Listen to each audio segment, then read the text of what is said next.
Elizabeth was very pretty. In fact, she was thought of by most as being beautiful. She was a farmer's daughter in the small village of Buckland between Reigate and Dorking. James was the landowner's son. He was tall and handsome, and he would have been set for an important and a profitable marriage.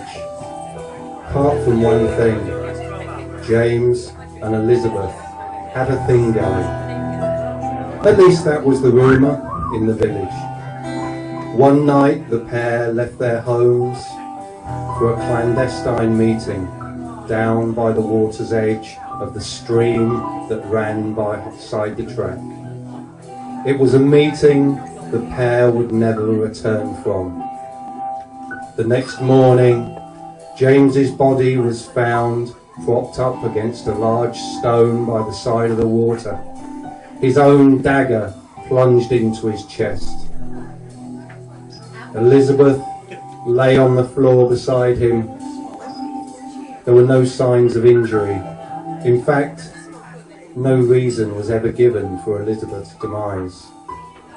When they moved James's body from the stone, there was blood covering the stone, and when they wiped the blood away, they realised the blood wasn't actually James's blood left on the stone. The blood was coming out of the stone itself. And so it was for 100 years. The stone bled there by the side of the water. When it finally stopped bleeding, there was a red blood stain down the stone that could never be removed. Now soon, stories started to arise of a beast that would frighten animals and people near the stone at night. And as time went on, these stories got stronger and stronger. One day, a cart, empty on its way back from market, being pulled by 4 horses, got to the stone, and the horses refused to take another step. It didn't matter what they did, the horses just would not move. They unhitched the horses and turned them around. They walked the other way, happily. The following morning, in daylight, one single pony was all it took to pull the cart through the ford. As time turned into the 1800s, a young man called Tom, well, when I say young, I'm being kind, because he was getting on a bit in years, a bit like Moose. I had to say that while he was drinking. Tom was sitting in a pub with his friends, having had a very good day at market, bolstered up by a lot of drink, a bit like this lot last night in Buxton, but they didn't have any cheese apparently. They were having great fun until one of Tom's friends pointed out that to get home he would have to go past the bloodstone and past the beast that had by now become known as the Buckland Shag. I knew someone would say that. I don't care about the old Buckland Shag, said Tom. If he comes towards me, I'll give him a fair whack with me stick. And Tom waved his hawthorn stick, which I've left in the boot of the car.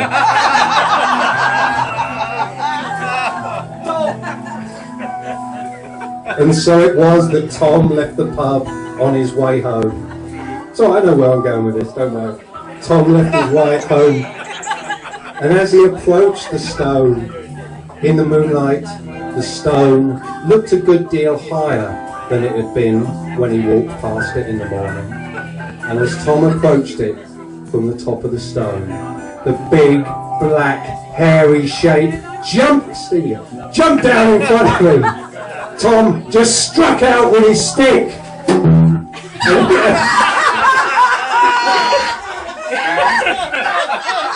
Should we do that one again? Yeah, do that again. Obviously his big hawthorn stick was a twig. As he... the big, black, hairy beast jumped down, and Tom stuck it with his stick. Better. Drummers, huh? The beast reeled back just long enough for Tom to slip past, and Tom started to run. Tom ran. He ran and ran towards his own home, and every step he took, he could hear the beast getting closer and closer and closer. Tom jumped over his wall, and as he reached his door, he fumbled at the door lock. He could hear the beast land in the garden behind him. The door opened, Tom jumped inside, he slammed the door shut. Outside, he could hear the beast breathing outside his door.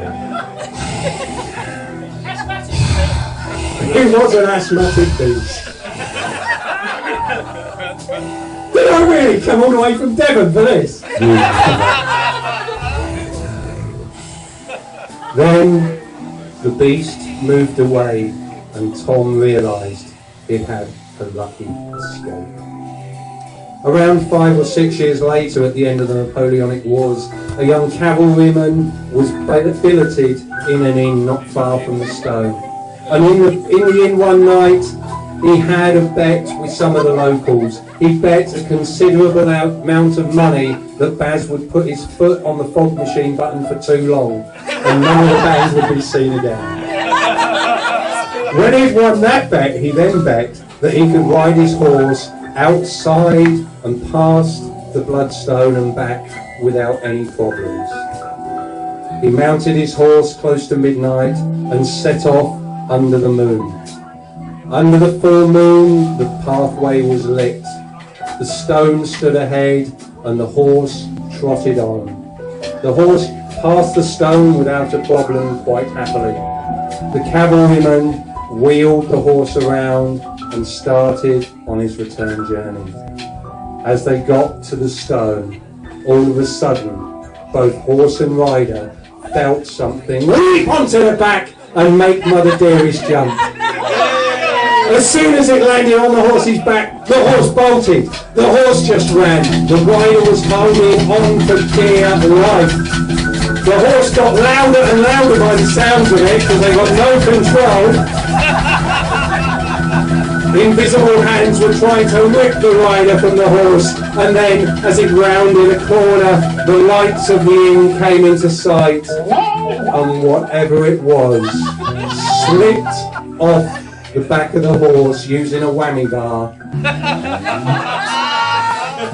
I'm not going to call it what my missus calls it. There might be children still present. Oh yeah.